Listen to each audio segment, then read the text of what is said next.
The Russia-Ukraine conflict that has lasted for 3 years is not as exciting as the India-Pakistan conflict that lasted for just 3 days.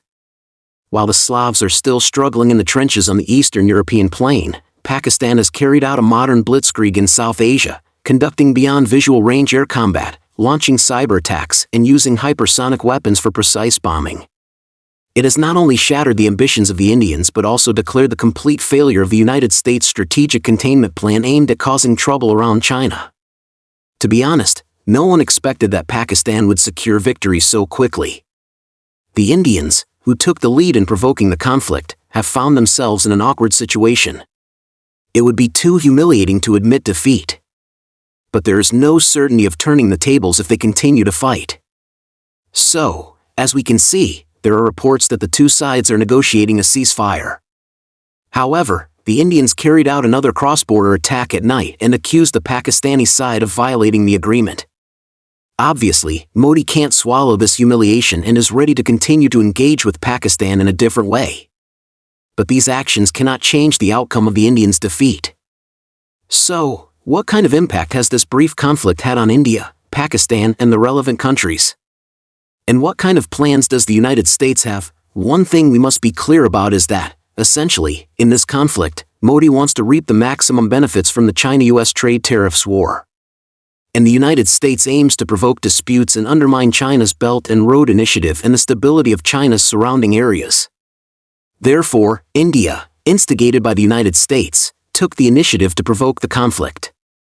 Since the attack on April 22, India has had several opportunities to defuse the situation. However, it deliberately chose to further intensify the contradictions. First of all, in the normal procedure after a terrorist attack, the perpetrator should be identified first, and then strikes should be carried out. But Modi firmly insisted that Pakistan was behind it and directly cut off the water supply, which infuriated Pakistan. Secondly, when 4 Rafale fighter jets were forced to retreat on the night of April 29, Modi should have understood that the Indian Air Force was no match for the Pakistani Air Force. If they had chosen to stop at that time, the subsequent events would not have occurred, because Pakistan had repeatedly emphasized that it didn't want to fight. Thirdly, after the disastrous defeat in the air battle on May 7, the Indian military launched a large-scale drone attack on Pakistani territory, which could be regarded as salvaging a bit of face.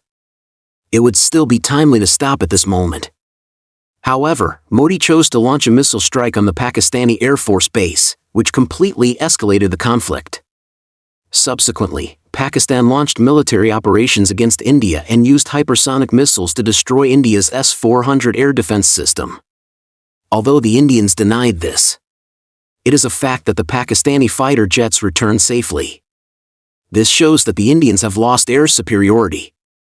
If the conflict continues, it will be really impossible to bring it to an end, which is why the conflict was urgently halted. Up to this point, looking back, Modi is like a gambler. Every time he placed a heavy bet in an attempt to turn the tables, but in the end, he lost everything. There is no doubt that India is the biggest loser in this conflict. Firstly, India's international image has been affected.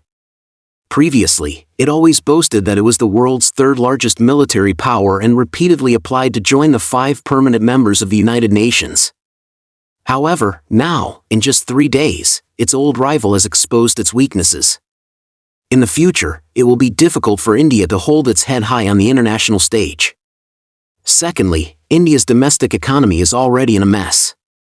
Now, with this disastrous defeat, it is estimated that it will be difficult for India to recover in a long time. Moreover, it will also affect external investment. After all, capital cares most about security and stability. Thirdly, in this conflict, the loss of the Indian military's equipment is more than $2 billion. At least $20 billion will be needed to fill the defense gap in the follow-up. Even so, India cannot gain a military advantage over Pakistan. The delicate balance between the two countries has been broken.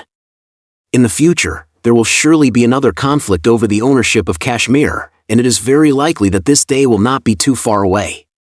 Does India still have the ability to take advantage as it did in the previous 3 wars? Pakistan has now avenged its previous humiliation and has taken the initiative in the contest between the two sides. This is very important for the diplomacy of the two countries.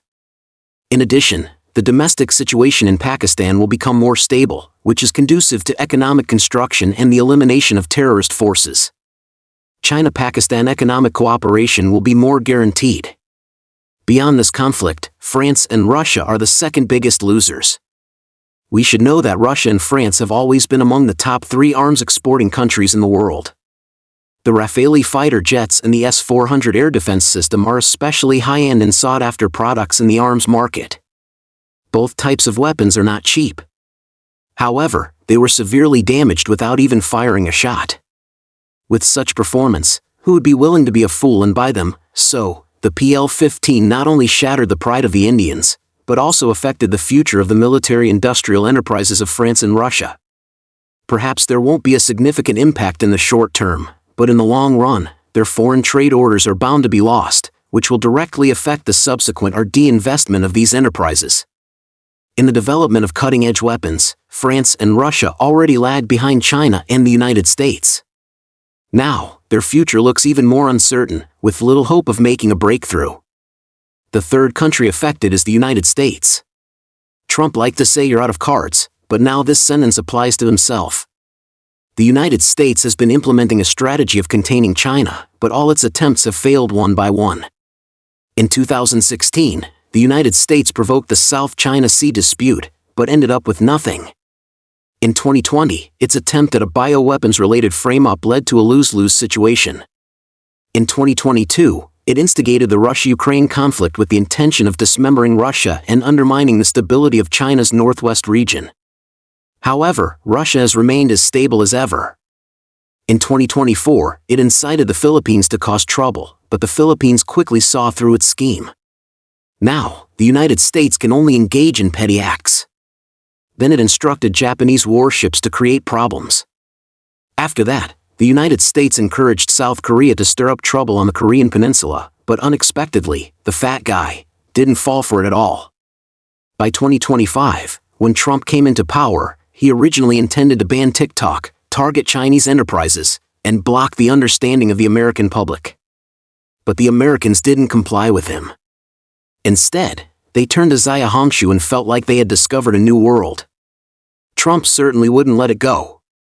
He resorted to a tariff war to force China, or even the whole world, to submit. However, China chose to stand firm. Trump himself was in a dilemma. Now he secretly instigates the Indians to cause trouble, but India's performance has really surprised everyone. It's simply like something that can't be helped or improved. So, when we look back on everything that has happened in recent years, we will find that the struggle between China and the United States has never stopped. The world seems to be in chaos with conflicts everywhere, but in fact, there is no conflict that has nothing to do with the United States. The United States has almost ignited all the powder kegs around China. On the contrary, China has responded calmly and rationally, and has not acted on impulse, thus avoiding falling into the traps set by the United States. Previously, the commotion on the Korean peninsula was quelled by China, and the India-Pakistan conflict was directly diffused by Chinese-made equipment. Now it can be said that except for North America, Asia is the only safe place. You should be grateful for that. The United States really has no more cards to play. There is only a fig leaf left in the military field, and China has already torn half of it off. After this battle, as long as the United States has a bit of reason, it won't try to carry out military hegemony and blackmail anymore. Because if it does, the remaining half of the fig leaf will also be torn off.